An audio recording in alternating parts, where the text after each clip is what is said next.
you know what you're talking about. Hello. Welcome. Hello. Welcome to my public life as American nerd. My name is Eddie, and today we have a very special guest. A very special guest that's going to appear at Scare Fair. Her name is Missy Sahagun. Did I pronounce that right, Missy?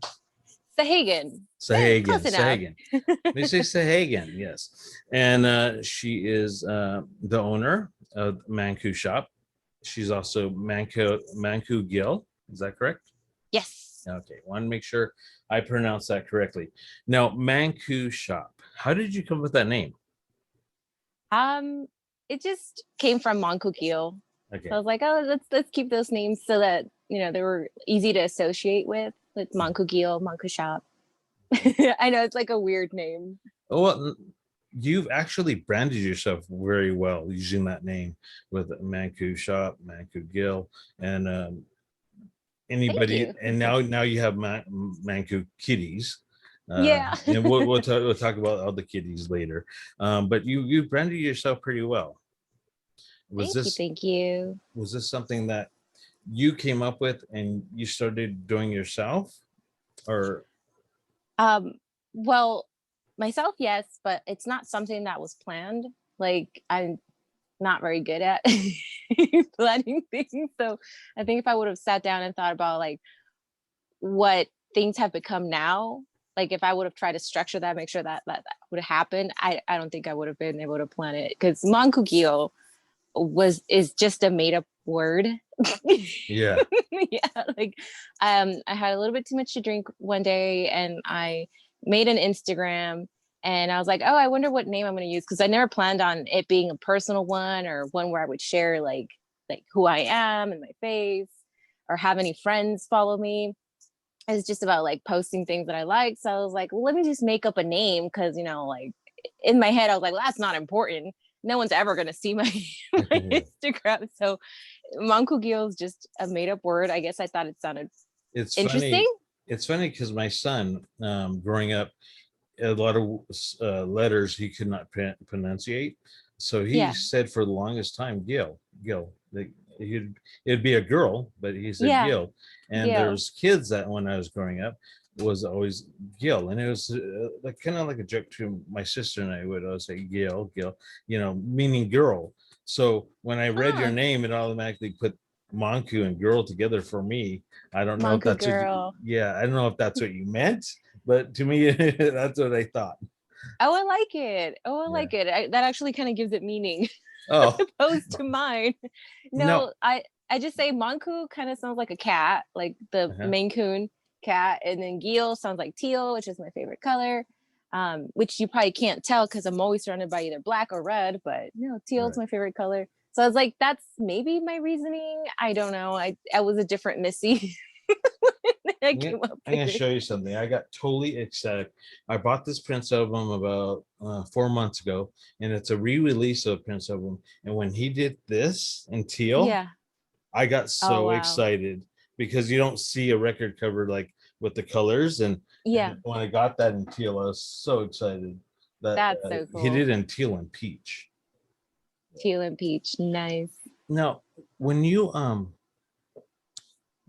came up with your clothing line, now when I go to your shop, it says one person, one girl, and it is your shop. And do you manufacture all the clothing? Yes. Okay. Okay. And have you always been into clothing line, into fashion? Yes, but not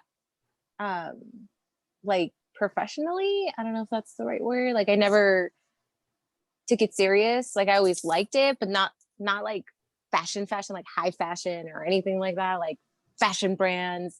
It was always just like I like mixing things together. I like putting my own pieces together, kind of creating my own look, my own style.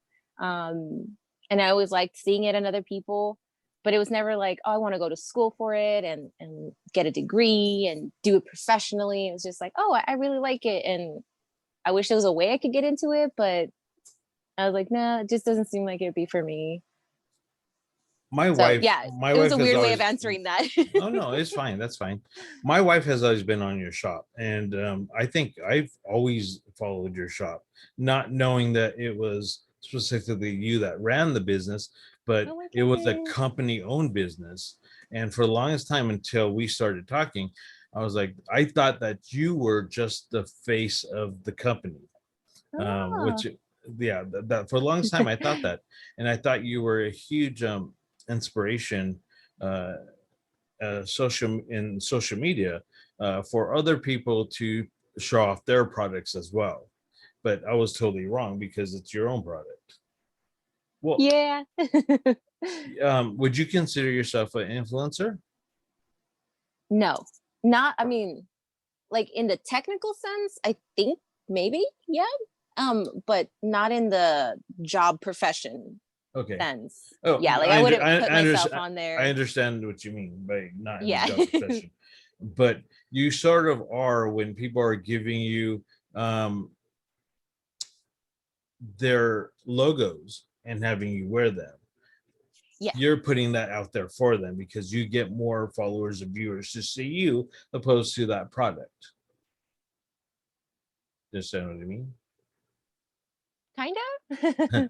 I um, was gonna say, yeah, technically, because when you are given a large platform, whatever you do, whatever you post, whatever you say, people are watching you. So in a technical sense, you are influencing people, but it is not like my actual job. Like it's not like a money transaction. It's not like signing contracts. It's, you know what I mean? Like it's not one of those, I get paid every time you use this discount or use this code or go shop here. And there's, I'm getting some type of exchange. It's more of a, I tried this product. I liked it. I reviewed it.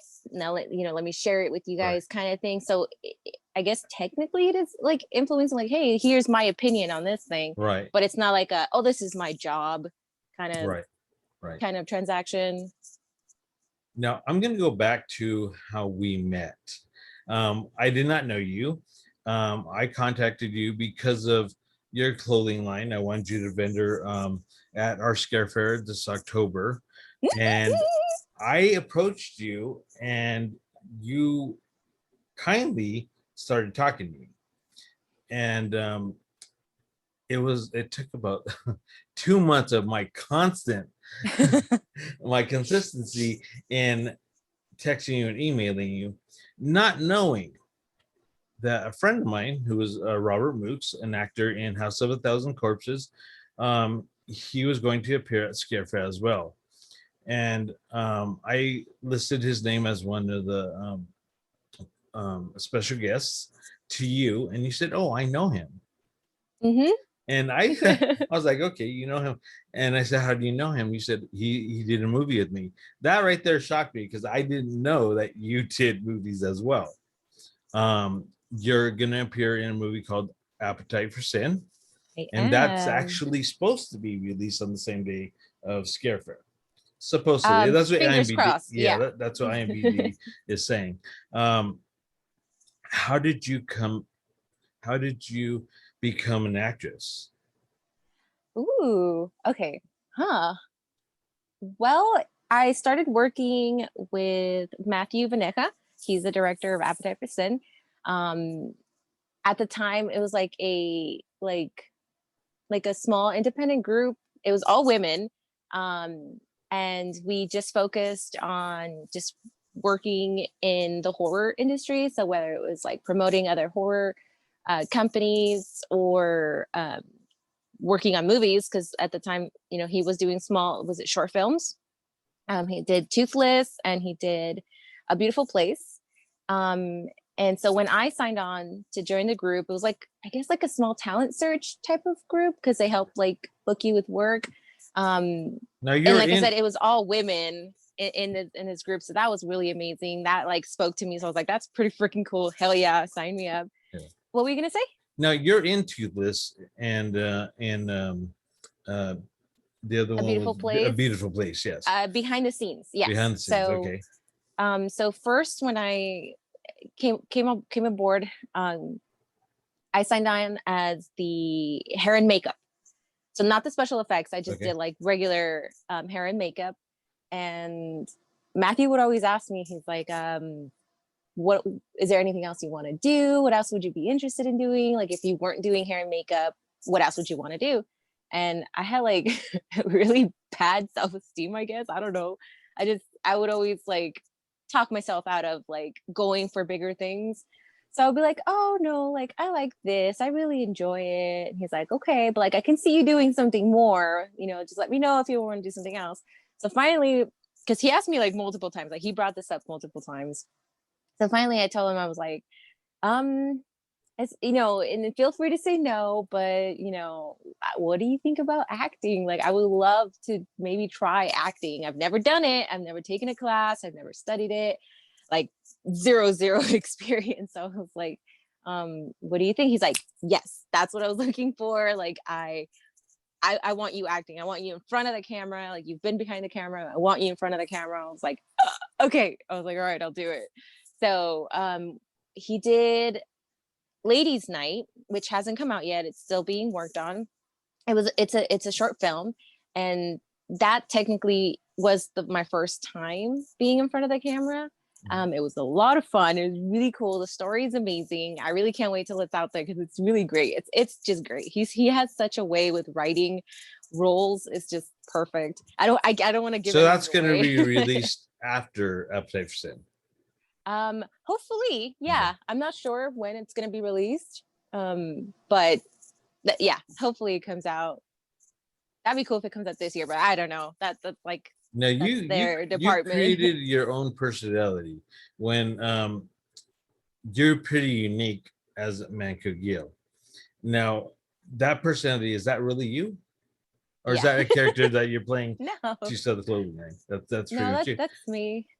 Yeah, so I can see why somebody would want you to be in front of the camera and act, because I think you have a natural gift at doing that. Thank you.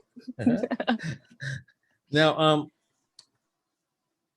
are you going to put yourself out there and try to do more movies?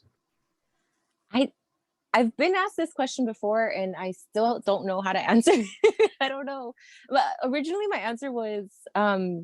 If I don't suck, because for Appetite for Sin, I got the leading role, which is awesome, a huge thing. Like it just, it's still trying to sink in. Like it's so huge that my brain can't wrap around it. So I'm still kind of like, I went from, oh, I would like to try acting to, oh, let's do a little role, but like it never released. So I never got feedback from the audience, from people like, oh yeah, you were good, keep going. So I really don't know if I'm good in front of the camera.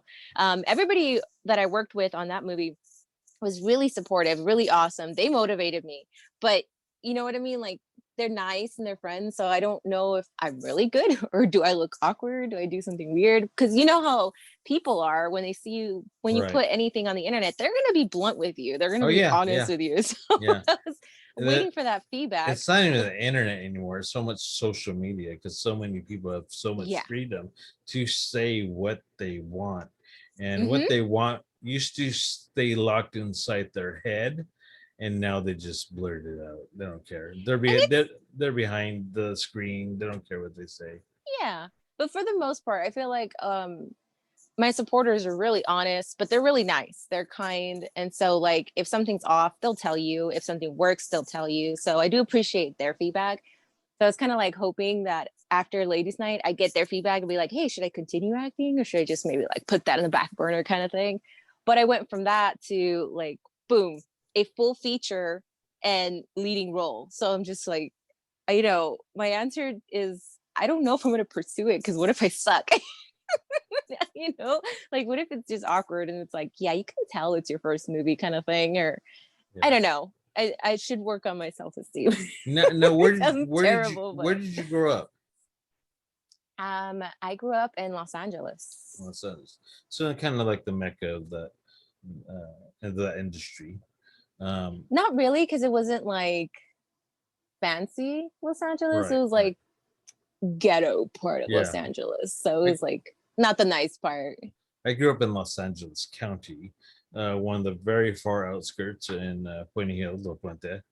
But I spent a lot of my time in Los Angeles, in San Gabriel Valley, that whole area, East LA. But You said La Puente? yes, That is insane. So you probably know El Monte. yes, I do. That's where I Yes, grew up. I actually had a girlfriend lived in El Monte, so I spent a lot of time going back and forth between La Puente and El Monte, City of Industry, that whole area. Yeah, interesting.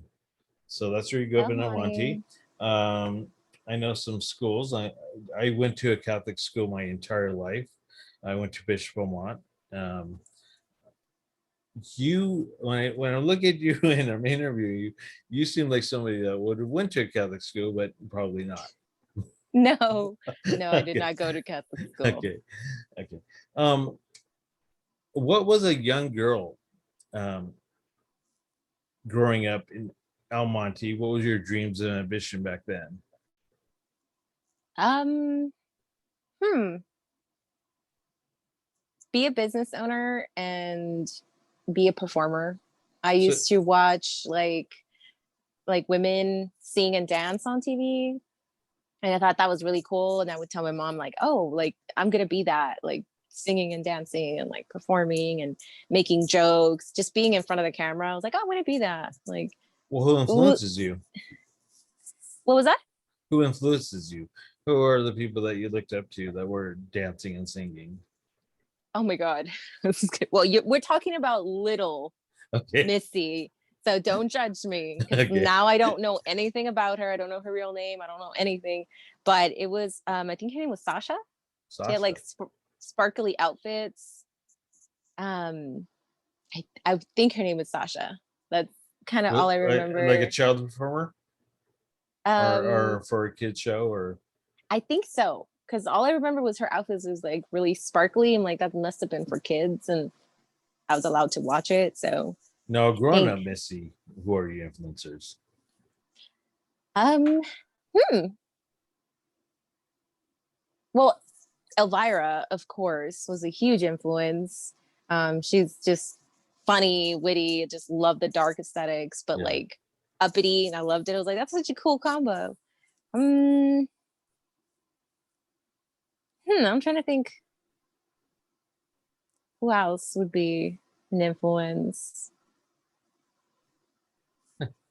Yeah, I don't Well, I've heard it's a know. good influence, especially in this community. You're kind of like plugged yourself right into a spooky type community where people that love Halloween would follow, and kind of gothic, I guess.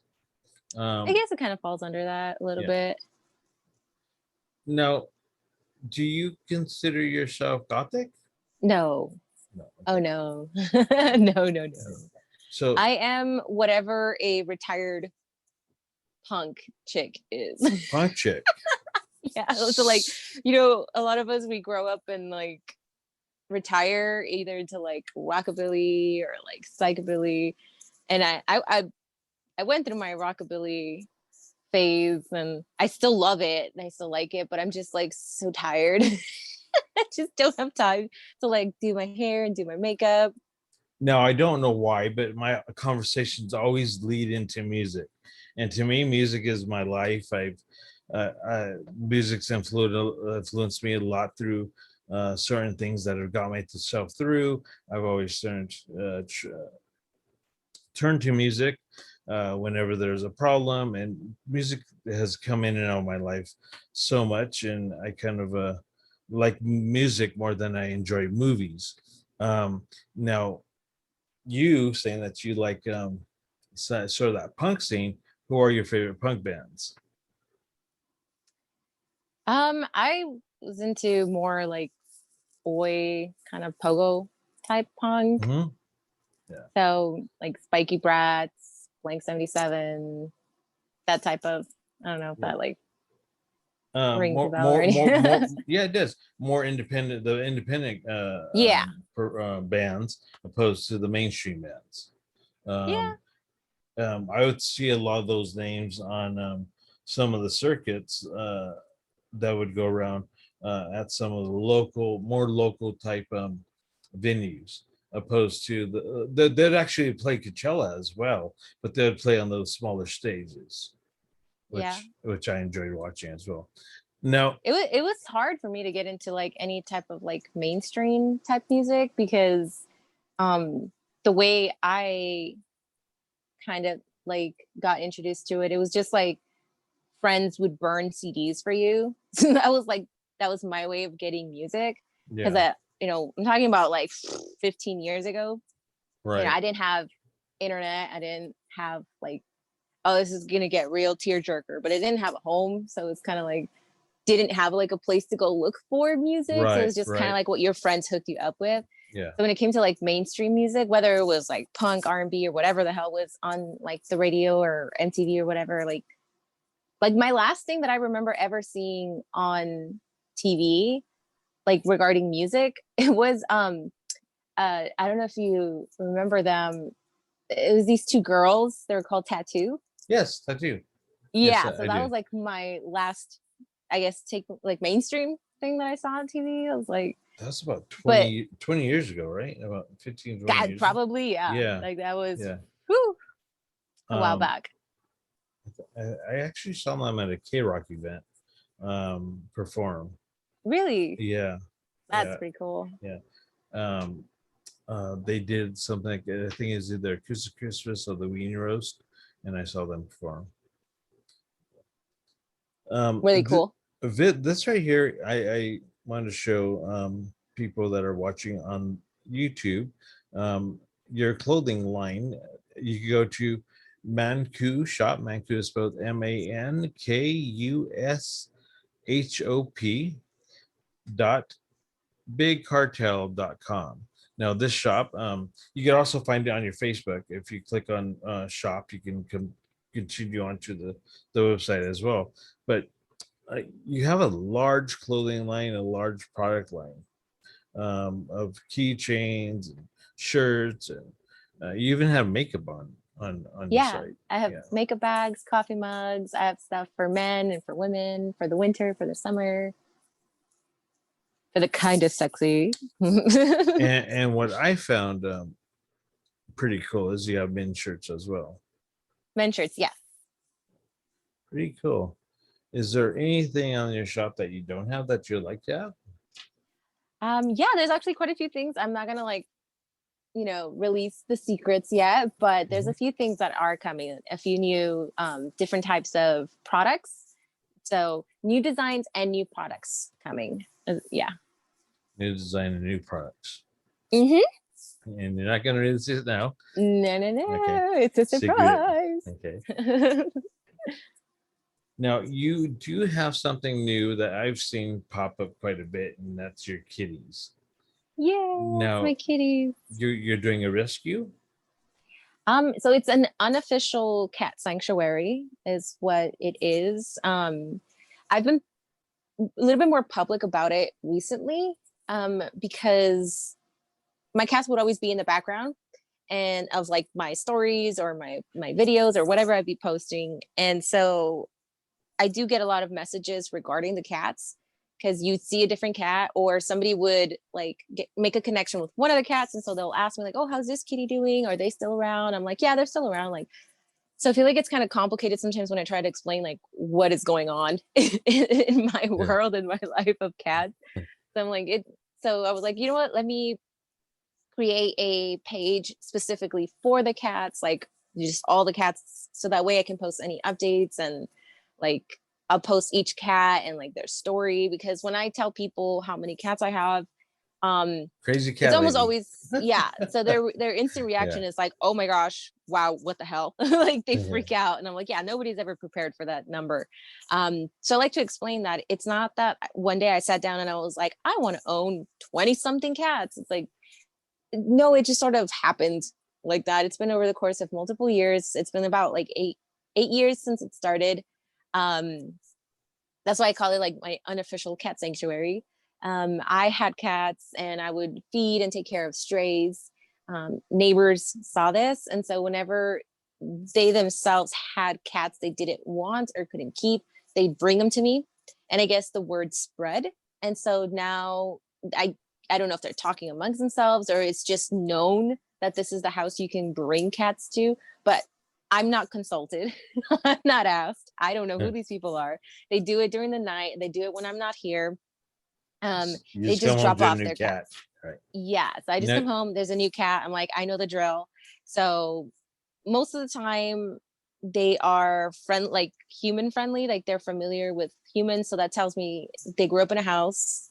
And these people just didn't want them or couldn't keep them anymore. So I'm like, all right, like that's just, I feel like it's very inhumane to just like turn them away. So right. what I'll do is I'll take them to the vet, get them checked out. If they need to be neutered, get them neutered, vaccinated if they don't have any vaccines, chipped to see if they have a chip already implanted. So, because the chip will let us know what work they have done. So that way they don't get like double vaccines kind of Right. thing. So yeah, take care of all of that. And do So you my unofficial cat adopt them sanctuary. out? Do you adopt them out after? I was doing that in the beginning, but it is very, very, very, very expensive. It's very, very expensive. So it was taking me a very long time to do that because first things first, I wanted to make sure that they were neutered and vaccinated. That alone comes out to like maybe $500 per cat. Um, they're already like registered under my name, so I was like, maybe we'll just stop there. Like have them registered under my name, so that they know I'm responsible for them now. Um, but like I said, I'm talking about like 20 something cats. I'm like, and there's like no end because like Right. every spring I know I'm gonna get like a lot more because cats are getting pregnant Right. and people are not trying to catch them to go take them to places to go get neutered. So I'm like, I just know there's gonna be more cats. Now, I'm are like, I there just can't afford this. are there feral cats just hanging around your place, knowing that there's healthy cats inside? Yeah. So there are feral cats around my house and around the neighborhood. There's a colony like a couple houses down from me. So they sometimes come over and hang out with my strays that are out here. Um, and they know that there's cats in my house because they'll see them through the windows, they'll see Right. them through the backyard. Sometimes when I open my door, they'll see cats. And every once in a while, there's like maybe 3 of my cats, like my older ones that will do this, they'll take off running. Um, so they'll sometimes encounter some of the feral cats and they'll either No. get their butt whooped or like they Now, become when you go friends. away, who takes care of the 20 cats? I have a cat sitter. Okay. Yeah, I have a cat sitter. Oh my That gosh. that's quite a chore. And Yeah. I'm always like on the phone with her. I'm like, can you please send me photos of so and so? I need to know how they're doing. She's like, yep, I know the drill. The most we've had at our house, we've had 4 cats at one time. But at that same time, we've had guinea pigs, lizards, we've had geckos. The only animal that we have not had yet is birds. I don't want birds, but we Birds. have 2 dogs now. Um, we had 3, but yeah, with cats, I've had a.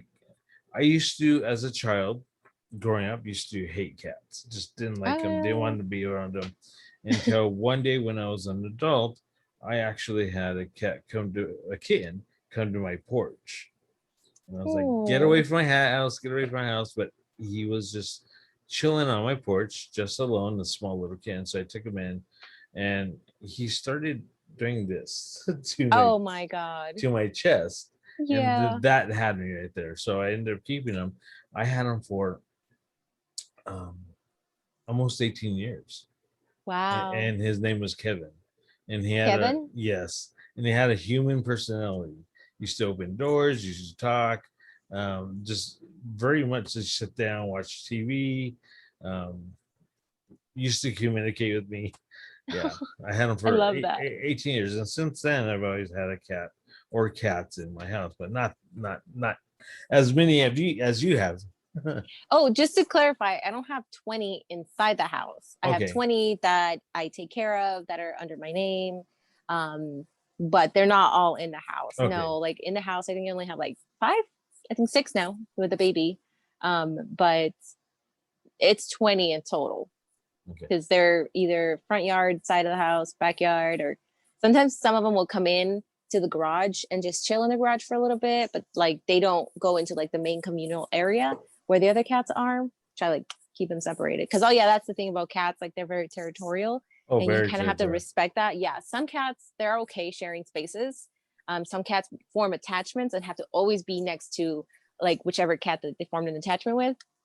But the majority of cats, they need their own space. They like their privacy. So there's like 3 cats that are indoor. They're strictly indoor, and they have their own room. They have their own food, their own toys, their own bed, their own room. Like, Oh, that's great. yeah, that house is crazy. My cat was alone for a good amount of years. I don't remember how many years I had him where he didn't have any pets in the house, and he would not have me bring in another dog, another cat, and just did not have it. Yeah. This entire house belongs to me. You cannot come in. Yeah. I could see that. Yeah, he is very territorial. That would be my only like major wish, my major goal right now, because of the way things are going, how quickly it's growing and spreading the word that like I take cats, so people are just bringing me their cats. It would be to just have a bigger place. Like I need to go out somewhere and buy land and have this huge farm. I need this like 3-story house type of thing. What was that? A cat farm. A cat farm. Yes, I need a cat farm. But I'm not gonna be like breeding the cats or anything. But yeah, pretty much. I need a bigger house because no other it's animals? Not fair to the cats. It's not fair to me. They're like, I'm not gonna fit here pretty soon. Yeah, you don't have any other animals? No dogs, no birds. 3 dogs. Oh, 3 yeah, dogs. 3 big dogs. Same thing, same story. They were strays. It was started off with 2. It was 2 strays, but I got them at different times. And I waited too long to get the female fixed, and she got pregnant. And then they had a baby, and one is a German Shepherd mixed with a Labrador, and then the other one is a Labrador. So they're big dogs. So then they had a baby, and then their baby is a big old bear. He's just a giant bear. I love them. Like that family is so adorable, but it's just them. You have family dogs. Dogs that are friendly with the family, friendly with other people. They're super sweet, friendly. They love kids. They're always looking out for kids. So whenever they hear like a kid screaming or crying, they like freak out. They want to go see like what's wrong. I'm like, that's so sweet. Like, oh my God, you guys are so fucking sweet. Now, looking at you, do you enjoy comedies? Comedies? Or what type of movies do you like? Comedies. Oh, yeah. I can almost tell that you like spooky movies, the horror movies. But what other movies that do you enjoy? Horror and comedy. I can't see. I'm trying to think of like if there's anything else. Every once in a while, I'll go through this like phase, I guess, that I'll want to watch like a rom-com, but I would not consider that like a genre that I would like. I wouldn't have a collection of rom-com. Suspenseful movies, but I feel like that kind of falls under horror. Action movie, not really. No, I would say horror and comedy. It's probably my 2 main genres that I enjoy. Who's your favorite horror character? Ooh. Horror character? Yes. Like you have your Ghostface, and you have Michael Myers, and you have Freddy Krueger and Jason. Okay, if you want to go into female ones, Carrie. That's a hard one to answer because I don't know, because I would have my favorite based on like their makeup, like their effects. Then I would have like my favorite like slasher. I would have my favorite like vampire. It'd be hard. I don't think I could pin it down to one. So I would say special effects, have to give it to Reagan, like The Exorcist. Okay. Yeah, just hell yeah. Favorite vampire, it's got to be Ingrid Pitt from Blood Countess. It's a Hammer movie. It's a old-timey movie. Favorite slasher, Michael. I'm gonna give it to Michael. I'm a big fan of Michael. Yeah, when that Rob one Zombie, I can binge. Yeah, I could watch that over. When Rob Zombie redid Halloween, I was just thrilled. You're talking about Michael Myers, right? Yeah. Did you hear about the monsters? He's doing the monsters. Yeah. my name is Eddie. My entire life, I was called Eddie Munster because I have a widow's peak, and now that I'm Nice. getting older, I have a bigger widow's peak. But throughout my whole life, I was called Eddie Munster, and I was in the military. And in the military, they call you by your last name. They never knew what my first name was. They never knew that my name was Eddie, and they would call me Munster because I had the shaved head and I had the widow's peak. So they'd always call me Munster, hey Munster, and then it grew into calling me Eddie. So throughout my military career, I was being called by my real first name, which is Yeah, very unheard of. Yeah. So Eddie Munster. I am just actually thrilled that he's going to do it. He's actually in Romania now, looking for a spot to film it. Yeah. Oh wow, Rob that's Zombie. cool. That's Yeah. cool. That's exciting. Yeah. And the type of movies that the type of characters that you like, the slasher, Michael Myers, and I want to go back to The Exorcist, and you liked Reagan, but there's another character on The Exorcist that you did the same movie Appetite for Sin with. Right? Yes, yes. And when I was trying to reach out for Elaine Dietz, she played Pazuzu on The Exorcist. For you people that don't know who she is, she played the demon from The Exorcist. And back then, there was no real like demon type character that would come out. There were slasher characters, but her role was primarily to be the demon. And she's kind of legendary and iconic in the sense of her first appearance as that type of a demon. Now, I reached out to her and I didn't hit her on the first my first email to her. Then I saw that you took a picture with her, and I was like, you know, I mean, Elaine Dietz. So I contacted you and asked you, is there any way that you could get a hold of her for me? But then she responded to me very kindly. She started talking to me, and we would talk about the river and just things. I said, I really would like you to come on. And she had told me uh, that I needed to go through her agent. So she gave me her agent's phone number, tried calling him, couldn't get a hold of him. So she gave me his email. He'll get a hold of you, just hold on. Then I sent him the email. So I pretty much thought that was dead in the water because I hadn't heard anything for a couple of weeks. We were plugging along, making the flyer for Scare Fair for the 30th. And the night of, the flyer was supposed to be going to print. And her agent, the next morning, her agent texts me, we're in. I literally had to take my graphics back to the designer and say, you need to squeeze her in here. She's gonna be there. So that is so awesome that we're gonna have Elaine Dietz at Scare Fair. So Yes. how was it working with her? Oh my gosh, it was amazing. It was amazing. The very first day that like when I went and I saw her, because I mean I knew she was gonna be in the movie. I was very starstruck. I was like, I was nervous. I was kind of like fumbling with my words. I'm like, she's so amazing. But she's a sweetheart. Absolutely. Yeah. Absolutely. I did go up to her and I was talking to her and she gave me some advice and I was like, oh my gosh, I feel so honored that you're imparting all this wisdom on me. Thank you so much. And she's totally sweet. And that because you mentioned that like she kindly responded.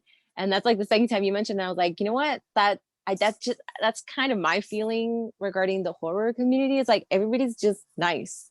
Oh yeah. Like, yeah. Everybody's doing what they love. They're in a safe environment. And like every time you meet somebody that's like an old veterano, like that's been in the movies or anything like that, like they're always kind. They're always nice. They're like just awesome. Yes. Like just awesome. I met some really genuinely nice people in this community, and for me to just come in now as somebody that enjoys this community, but I used to be the customer. I used to go to these different events and pop-ups and everything else, and but now actually creating an event, I got so many people welcome to it and said, yes, we'd love to do it. We'd love to do it.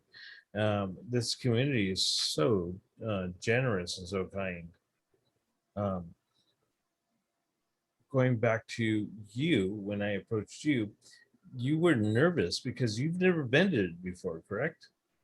Yes. So this will be my first time vending at a convention. So So that's first time putting yourself out there, mm-hmm. and then also you're gonna put yourself out there as an actress as well. Yes. So So I had been to conventions before promoting movies. But this will be the first time where I'm actually like will be selling my merch and have a little like booth. It's something that I've wanted to do for the past couple of years, but my shop is it's fairly new. I opened it in 2017. Well, it was late 2017. It was like November, so I guess 2018 should that's when I should start counting it. But it's only been online, so that's up to this point. That's the only place it's been available.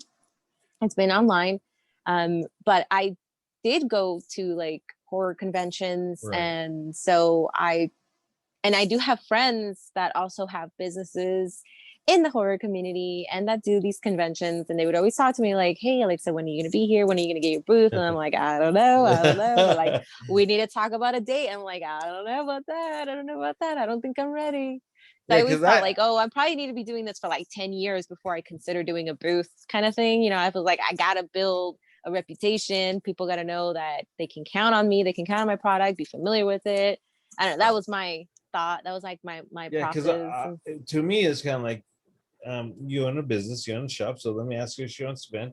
And when I was getting the response back from you that this is kind of nerve-wracking because you've never done one for your own booth, I was like, oh, I just assumed that you're just like all the other vendors selling your product. Now you're gonna, I'm assuming, because based on the time that I released that you're gonna be there, I had a social media explosion of other vendors knocking on my door, and a lot of likes. And then you put on your site, there's a lot of likes. So you're gonna have pretty much a busy booth. I'm assuming I because a hope lot of people so. that buy Yeah. your products online would like to meet the person that they bought the product from, and that'd be you. So I'm assuming that you're gonna have a really busy booth, and you better bring some creep repellent too. No, those are my people. Yeah, The creeps, the freaky yeah. people are my people. And you're doing a Kickstarter right now for Appetite for Sin, right? For the We did. So that just finished a couple of months ago. I want to say Is three there months another one ago. out right now for your posters? I don't think it's a Kickstarter. I think it's Okay, just for the posters. Like okay, if for anybody who missed out on the last Kickstarter that we had, right. because that was only a limited quantity for the posters. This time around, I think it's just for the posters. Are you gonna be bringing some posters with you for signatures? Yes. Okay. Yes, I'll be bringing some from the movie, and then I'll be bringing some like personal ones. Personal sounds wrong. I don't know why that came out wrong. Just, I What? mean, like just my like regular photography Okay, modeling. model. Yeah, Okay, okay. Yeah, it's like because that. some naughty posters. I'm just kidding. Yeah, You're like, please don't bring that. personal. Well, uh, that to me would put in my mind that you will have a large line. You're gonna have some people that have never been able to reach out to you other than coming to this convention, seeing your product, and also seeing you signing posters. So, I feel very honored that you're coming to Scare Fair. Thank And you. I Thank you for reaching out to me. Actually, thank you for wanting me. yeah. Um, that Oh. you had to break down those like walls that I had because I kept saying like I kept thinking like I'm not ready, like I can't do this, but you're like you'd hit me up again and you're like, what about now? I was like, okay. I was like, yeah, all right, let's do it. All right, let's do it. I think you're ready. I mean, seeing the way you have your shop explode the way it's been since you're saying 2018, and people respond to you, and I think your comedic view on horror and goth. I think you got a good response of an audience, and you're very beautiful. So I think people would love to come out and see you. I don't think Yay, you. thank you. I think it's time. It's time. Yeah. So yes, I'll have merch. So like I'll have like a couple of sweaters and shirts, some of the other like goodies like mugs and makeup bags. But I will also have prints. So anybody that wants to come pick up a print, I'll sign it there for them as well. And then I'll figure something out regarding like photos because I'm pretty sure maybe they might want to like take photos. So Right. I'll see if I Yes. can set something up because I have a couple of like large coffins and Oh, that's cool. curtains and things. So maybe I'll set something up so we can take selfies. That'd be Sounds really like fun. cool. Yeah. Hopefully people like it. There's gonna okay. This event, Skiffer, for you guys that are listening and don't know anything about it, it's happening at the San Bernardino Fairgrounds in Victorville. It's gonna be on October 30th. We're gonna have Missy there. We're also gonna have Leah Dietz, as we mentioned. We're gonna have Walter Phelan from House of a Thousand Corpses. He plays Dr. Satan. He's one of those characters too, just like Eileen, who played a very small part in the making of the movie, but played a huge role in the significant role of who he was. Dr. Satan was being mentioned throughout the entire movie, and you do not see him till the very end. But everybody that I know that has watched House of a Thousand Corpses knows exactly who I'm talking about when I say Dr. Satan. He's one of those characters, and he's also been on Devil's Rejects and several others. Now, with Elaine Dietz, she's been in tons of movies that I wouldn't have even known about if I did not look her up on IMDb. She was playing so many characters where she was in makeup, but nobody would know it was her. She's had a huge career in the horror industry. Elaine Dietz, Walter Phelan, Joe Bob Briggs. I'm not sure if you're a fan of Joe Bob Briggs or if you know who he is. Mm-hmm. Yeah. Yes. He's from Shudder, and he does The Last Drive-In. He used to do The Last Drive-In. Shudder picked it up, and it's sort of like he's sort of like a commentator in movies like Elvira, but he's got like um, a hillbilly sense, I guess, about himself. But he's going to be there. He's a big icon in the horror industry. Who else is going to be there? The Collective, uh, the Grim Life Collective. They're going to be there. They're going to be doing a live video interviews and walking around. And the Taki Horror Podcast Show. Those girls have been working for Universal for quite a few years, and they have their own podcast. So I'm excited that they're going to be there as well. They're actually going to judge a Scream Queen contest live podcast on our stage. So they're I'm gonna have their excited own. for that. Yeah, that's gonna be exciting as well. So there's gonna be a lot of things, and then we have some great comic book artists. We have 10 comic book artists that are gonna be there, like Dan Mendoza, JB Roth. There's Bill McKay. There's quite a few of them that are very popular in the comic book industry as well. So it's kind of like a Comic-Con mixed with the horror expo and all blended together. That's exciting. So it's so cool. Yeah. So this is going to be an exciting event, and I will say this: that this has just getting the guests and getting the vendors together has snowballed into an event next year that's going to be a 2-day event, and the Terrifier will be there next year. Also, Chad Harden, who's a big DC comic book artist. He does Harley Quinn, Batman. He'll be there as well. So it's snowballed into something greater and bigger. So very cool. That's so cool. Congratulations. Thank you. We're looking forward to having you there on October 30th. Come out and see Missy. Thank you very much, Missy, for having you. It was a nice treat getting to know you and interviewing you, and I do appreciate that. Thank you. Thank you so much for having me. Thank you for being so awesome. All right. Well, we're running out of time, so we're going to go. Thank you, everybody, for listening. This is My Public Life as an American Nerd. So long.